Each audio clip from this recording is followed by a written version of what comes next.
দর্শক ৩৪ জুলাই গণ অভ্যুত্থান দিবসের বিজয় র্যালিতে বিএনপির নয়াপল্টনে এই মুহূর্তে আছেন সহকর্মী মনিরুল ইসলাম মিন্টু। যুক্ত হচ্ছে তার সাথে সরাসরি। মিন্টু, বিজয় র্যালিতে বিএনপির নয়াপল্টনের কার্যালয়ের সামনে কেমন নেতাকর্মীর উপস্থিতি দেখতে পাচ্ছেন এবং কি বলছেন তারা, বাস্তবিক চিত্র জানাবেন। গণ অভ্যুত্থানের বর্ষপূর্তি উপলক্ষে বিএনপির আজকের এই বিজয় র্যালিতে অংশ নেওয়ার জন্য শুধু রাজধানী নয়, রাজধানীর আশেপাশের যে বিভিন্ন জেলাগুলো রয়েছে, বিশেষ করে টাঙ্গাইল, মানিকগঞ্জ, মুন্সিগঞ্জ, নরসিংদী, নারায়ণগঞ্জ সহ বিভিন্ন জেলা থেকে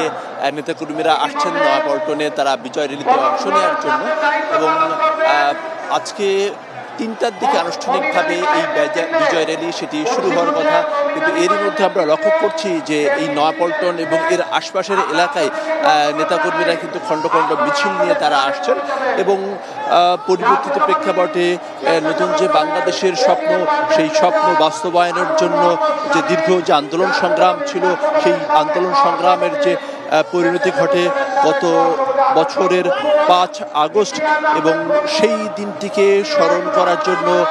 গতকালকে অবশ্য বিএনপি যে কর্মসূচি ছিল সেটি আসলে থানা এবং উপজেলা পর্যায়ে ছিল, এবং আজকে জেলা এবং বিভাগ পর্যায়ের এই কর্মসূচি পালন করছে। শুধু এই ঢাকা